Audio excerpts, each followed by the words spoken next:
सुंदर त्वचा और काले लंबे घने बाल सभी को पसंद होते हैं।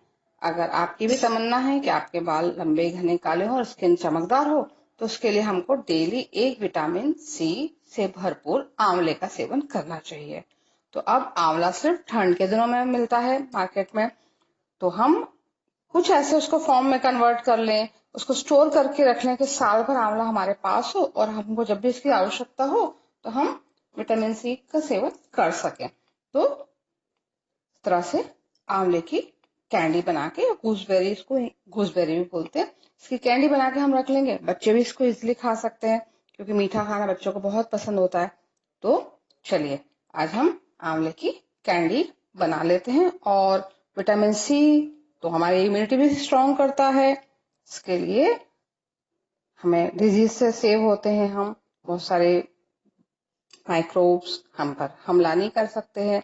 इस समय तो बहुत जरूरत है हमें विटामिन सी, हम का सोर्स हम लेते रहें। तो सबसे बेस्ट सोर्स तो यही है कि आंवले का सेवन, डेली एक आंवला खाया जाए। तो अभी मार्केट में आंवला अवेलेबल अच्छी तरह से है, काफी मात्रा में है, तो हम उसका फायदा उठाते हैं और आंवला कैंडी बना लेते हैं।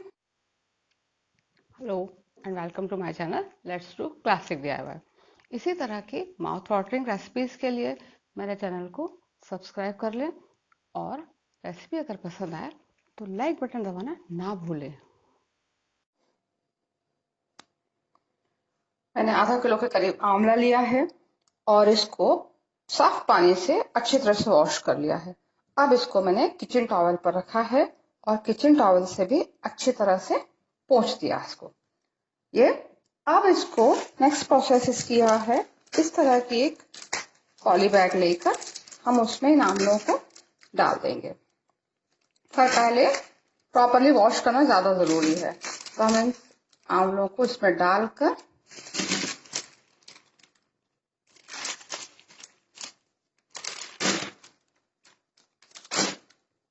लगभग आधा किलो आंवले हमने इसमें डाल दिए। प्रोसेस में रखने के बाद पॉली बैग को प्रॉपरली फोल्ड करके देखिए इस तरह से इसको मैंने बैग में पैक कर दिया। ठीक, अब इसको हम फ्रीजर में 3 दिन के लिए रखेंगे। फिर उसके बाद इसकी नेक्स्ट प्रोसेस स्टार्ट होगी। कैंडी बनाने के लिए फ्रीजर में कम से कम 3 दिन रखा जाता है, तो हम इसको फ्रीजर में रख देते हैं।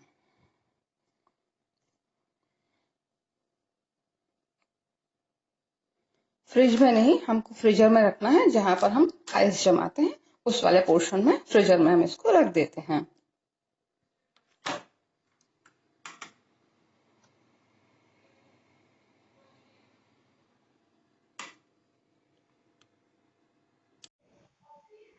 ये पैकेट 3 दिन से फ्रिज में रखा था, आज मैंने इसको फ्रिज में से निकाला है। चलिए हम देखते हैं। हमारे आंवले काफी कूल हैं, अभी तो काफी ठंडे ठंडे हैं। चलिए इनके थाली में निकाल लेते हैं।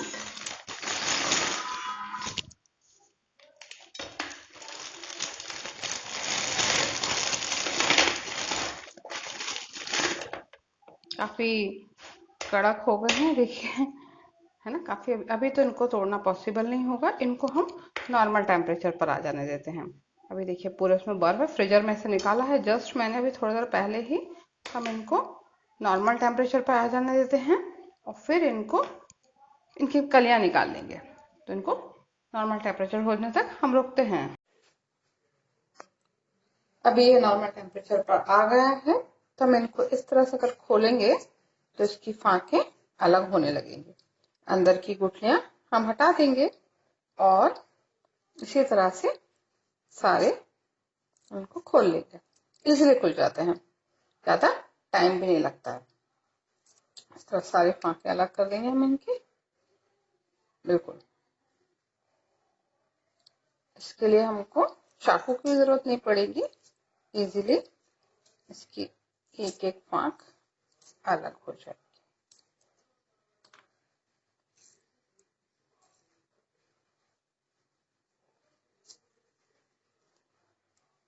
देखिए इस तरह से हम सारे गूसबेरीज ओपन कर लेंगे। सारे गूसबेरीज के सीड्स मैंने निकाल दिए हैं। अब इसको एक भगोनी में ट्रांसफर कर देंगे। क्योंकि हमने आंवले आधा किलो लिए थे, तो हम इसमें लगभग 250 ग्राम, मतलब जितना आंवला है उसकी क्वांटिटी से आधी शुगर इसमें ऐड करेंगे। इसको अच्छी तरह से मिक्स करेंगे जिससे हर एक पीस पर शुगर लग जाए। अब शुगर इसमें प्रिजर्वेटिव का काम करेगी, तो वो शुगर से कोटेड हो जाएगा और फिर आंवला लॉन्ग लाइफ के लिए सिक्योर हो जाएगा। इसमें शुगर डालने में कंजूसी ना करें, क्योंकि शुगर ही है इसको जो खट्टेपन को भी दूर करेगी और इसको प्रिजर्व भी करेगी। तो अब इस शुगर के साथ कोटेड करके अब इस भगोनी को हम ढक कर रख देते हैं। अब कल चेक करें। देखिए 2 दिन हो गए हैं, हमारे आलू का कलर भी चेंज हो गया है और उनको कंटिन्यू मैं क्या करती हूँ 12-12 घंटे में सुबह चला दिया, फिर शाम को एक बार फिर इसको उसमें चमचा चला दिया, ऐसे करके इसको स्टर करती रहती हूँ। तो आंवले ऊपर नीचे होते रहते हैं और शुगर सिरप में डूबे रहते हैं। तो ये तो हमारे आंवलों को 2 दिन हो गया है इसमें शुगर सिरप में लगे हुए। इस तरह से स्टर कर देना, ऊपर नीचे कर देने से बहुत अच्छे सभी आंवलों के जो पीसेस हैं उसमें आंवले का चाशनी आंवले में एंटर कर जाएगी। अब फिर ढक के रखते हैं हम इसको और फिर कल फिर चेक करेंगे कि इसकी स्थिति अब कैसी है।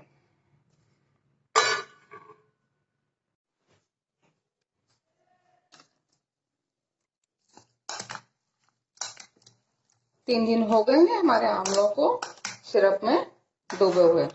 अब इनको धूप दिखाने का टाइम। देखिए इनका कलर भी काफी चेंज हो गया है, क्योंकि कलर इसलिए चेंज होता है क्योंकि ये बहुत अब पकने वाली सिचुएशन में आ गए, मतलब इनकी राइपिंग स्टेज हो गई है।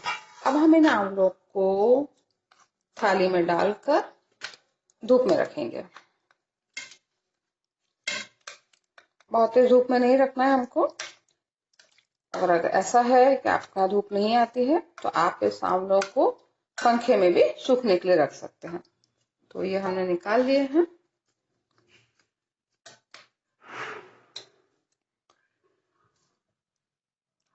जो बचा हुआ शुगर सिरप है इसी पे हम स्प्रेड कर देंगे।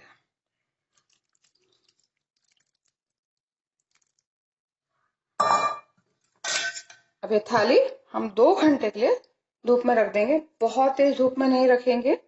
इसके ऊपर एक मलमल का कपड़ा ढककर धूप में रखें, जिससे क्या है इस पर डस्ट नहीं लगेगी और ये अच्छी तरह डाल। चलिए हम इनको धूप में 2 घंटे के लिए रख देते हैं।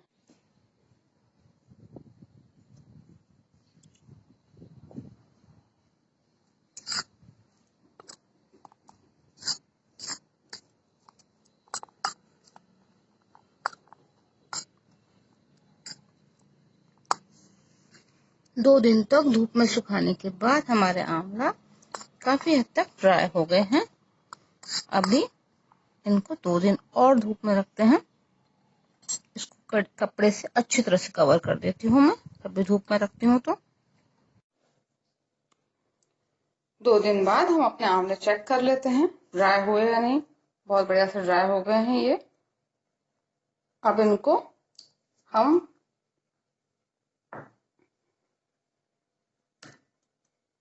किसी कंटेनर में डालकर खाने लायक हो गए हैं। तो अब हम इनको खा सकते हैं इजीली। एक्चुअली क्या अभी 2 दिन और मुझे शूट करना था, इसको आपको रोज दिखाना था कि कितने ड्राई हो रहे हैं या नहीं, लेकिन मैं दूसरे वीडियो की शूटिंग में लगी थी इसलिए आपको दिखा नहीं सकी। लेकिन मैं रोज इनको धूप में रखना और फिर रात में नीचे लेकर आना और पंखे में ड्राई करने के लिए रखना, ये प्रोसेस मेरी चल रही थी। अब काफी ड्राई हो गए हैं और इन्होंने शुगर सिरप एब्जॉर्ब भी कर ली है। तो अब हम इनको कहीं पर भी स्टोर करके रख सकते हैं, एयरटाइट डब्बे में डालकर रख सकते हैं, पूरे साल के लिए स्टोर कर सकते हैं। बल्कि एक्चुअली हुआ यह है कि इनमें से अधिकांश तो मेरे बच्चों ने और फैमिली मेंबर्स ने खा लिए हैं। तो खैर खाने के लिए तो बनाए ही थे उनके लिए, तो सबसे बढ़िया चीज है ये साल भर स्टोर करने के लिए। लीजिए रेडी है हमारे आंवला कैंडी।